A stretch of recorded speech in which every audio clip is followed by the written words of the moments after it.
యేసుప్రభు పలికిన మాట చెప్పండి. ఏమని పలికాడు యేసుప్రభు? చెప్పండి బిగ్గరగా. ఆ మాటకు అర్థం ఏంటి? దేవుని వాక్యం జ్ఞాపకం చేసుకోవాలండి. యేసుప్రభు బాధ అంతా ఒకటే. ఆయన ప్రాణం పెడతానికే ఈ లోకంలోకి వచ్చాడు. ఆయన మనుషుల్ని స్వస్థపరుస్తానికి, దీవిస్తానికి, బంధకాలని తెంపుతానికి, మనుషులకు విడుదల ఇస్తానికి, అదే సమయంలో అన్నింటికన్నా ముఖ్యంగా నిత్య జీవ వారసం ఇస్తానికి, ప్రాయశ్చిత్త బలిగా మారటానికి ఈ లోకంలోకి వచ్చాడు. కానీ ఈ కేక మాత్రం ఆయన గుండెల్లో వేదన. ఆ ముందు రాత్రి అంతా బాధ. ఆ ముందంటే ఏంటి యేసుప్రభుకి బాధ అంటే, నన్ను కొడతారని కాదు, నన్ను సిలువ వేస్తారని కాదు, నన్ను చంపుతారని కాదు. యేసుప్రభు బాధ ఏంటంటే, నేను తండ్రి దూరం అవుతాము, నేను తండ్రి దూరం అవుతాము. దేవుని వాక్యం చూస్తే, యోహాను 1:1 చూస్తే, ఆది యందు వాక్యం ఉండెను, వాక్యము దేవుడై ఉండెను, ఆ వాక్యము దేవుడి యొద్ద ఉండెను. ఆ వాక్యం తర్వాత చూస్తే 14 చూస్తే, కృపా సత్య సంపూర్ణధారిగా ఈ లోకంలోకి వచ్చాడు. He was with God and he is God. దేవునితో ఉన్న వ్యక్తి సడన్గా తండ్రితో ఉన్న వ్యక్తి దూరపరచబడుతున్నాడు. ఆయన బాధ ఏంటంటే, నేను ఈ లోకంలో ఉన్నా కూడా నువ్వు నా తోడు ఉన్నావు, కానీ ఆ సిలువ పైన నన్ను ఎందుకు విడిచావు? ఎందుకు తండ్రికి విడవలసిన అవసరం ఏంటండి? తండ్రికి విడవలసిన అవసరం ఏంటి? అసలు యేసుప్రభు పలికిన ఈ మాటలకి అర్థం ఏంటి? యేసుప్రభు పలికిన మాటలు కూడా మరలా ఈ ప్రవచనాలండి. అదే మాటలు ఎక్కడ రాయబడి ఉన్నాయి?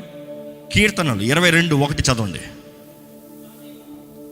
నా దేవా, నా దేవా, నా దేవా, నీవు నన్నేలా విడనాడితివి, నీవు నన్ను ఏలా విడనాడితివి, నన్ను రక్షింపక, నా ఆర్తధ్వని వినక, నీవేళ దూరముగా ఉన్నావు. మరలా 16-18 చదువుదామా? కుక్కలు నన్ను చుట్టుకొని ఉన్నవి, దుర్మార్గులు గుంపు కూడి నన్ను ఆవరించి ఉన్నారు. వారు నా చేతులను, నా పాదములను పొడిచి ఉన్నారు. ఏంటి? నా చేతులను, నా పాదములను పొడిచి ఉన్నారు. నా ఎముకలన్నీ నేను లెక్కింపగలను. వారు నిదానించుచు నన్ను తేరి చూచుచున్నారు.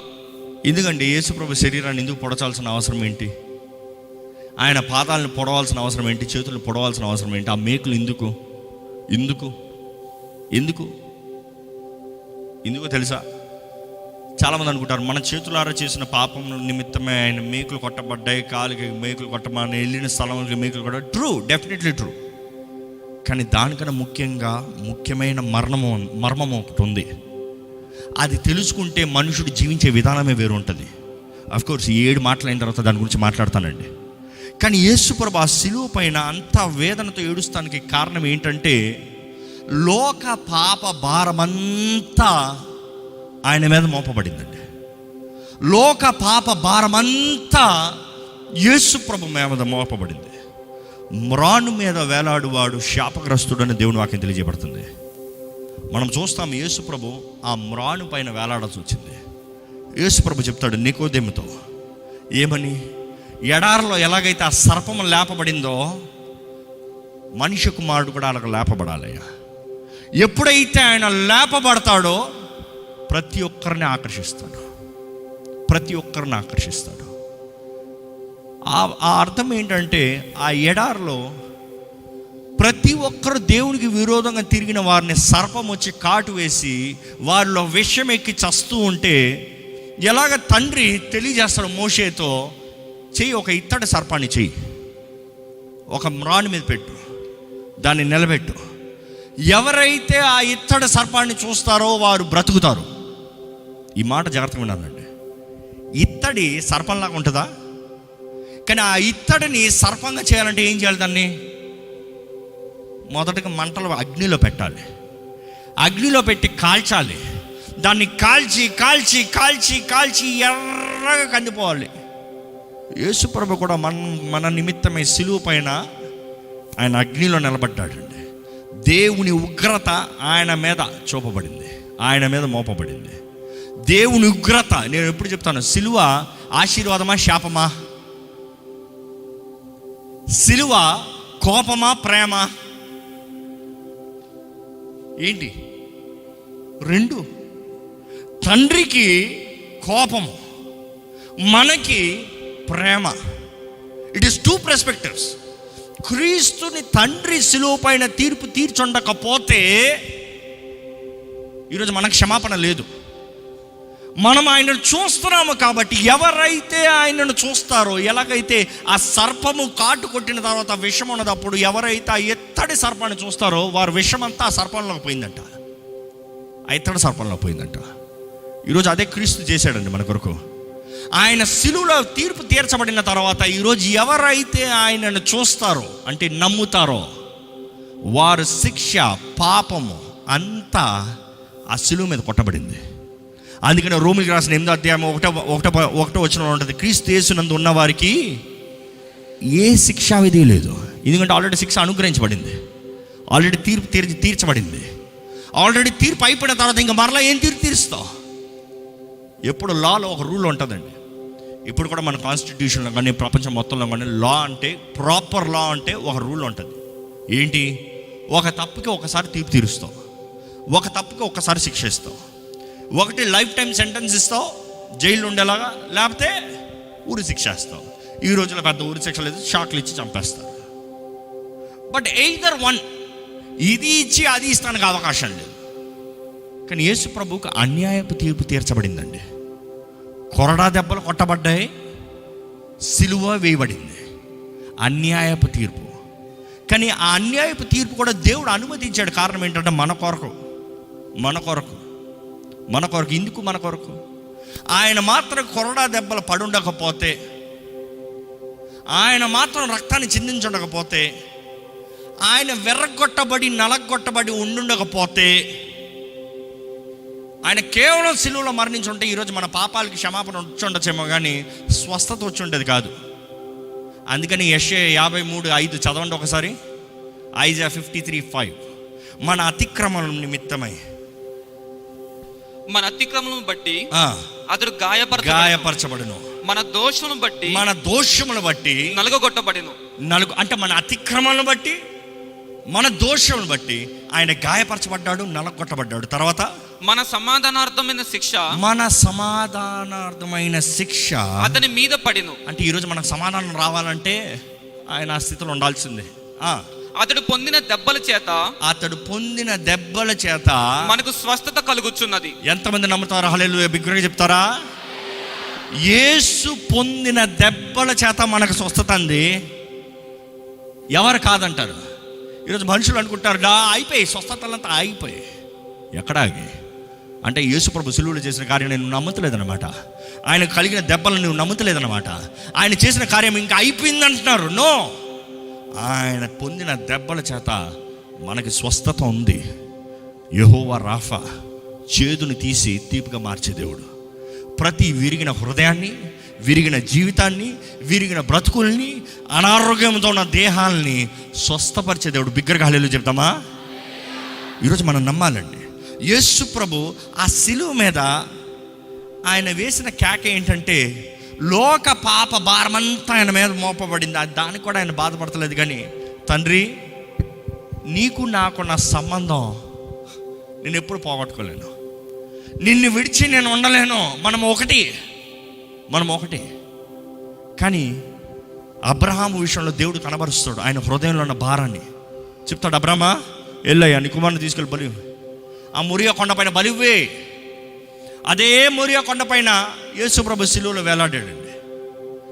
ఏ మొరియా కొండపైన అయితే అబ్రహాంని బలిమన్నాడో, నేను అనుకుంటాను అబ్రహాంకి ఒక శాంపుల్ చూపించాడు దేవుడు. ఎందుకంటే అబ్రహాంతో బాగా పంచుకునేవాడు, మాట్లాడేవాడు దేవుడు. నేను చేయబోయే కార్యాన్ని కొద్దిగా టేస్ట్ చూస్తావా?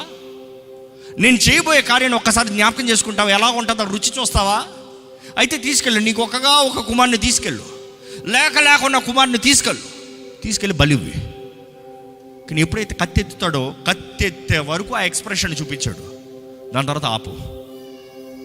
యేసు ప్రభు కూడా సిలువలో వేలాడుతూ వధించబడిన గొర్రెపిల్ల, వధువుకు తేబడిన గొర్రెపిల్ల, హీ వాజ్ కామ్. ఆయన వధించబడ్డాడు, ఆయన రక్తము చిందించబడుతుంది. దాన్ని బట్టి మనకు విమోచన. కానీ యేసు ప్రభు బాధ అంతా నేను తండ్రి దూరంలో. జ్ఞాపకం చేసుకోండి, యేసు ప్రభు సిలువలో వేలాడినప్పుడు ఆయన మాట్లాడిన మాటలు కేవలం 7. కానీ ఇంచుమించు ఎన్ని గంటలు తెలుసా? ఎన్ని గంటలు? పొద్దున 9 గంటల నుండి సాయంత్రం 3 గంటల వరకు. అందుకని మనం 9 నుండి 3 వరకు మీటింగ్ పెట్టుకున్నాం.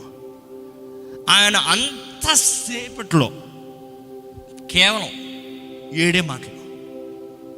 ఎందుకు కష్టం అంటే, మామూలుగా ఒక దొంగే మేకులు కొట్టకుండా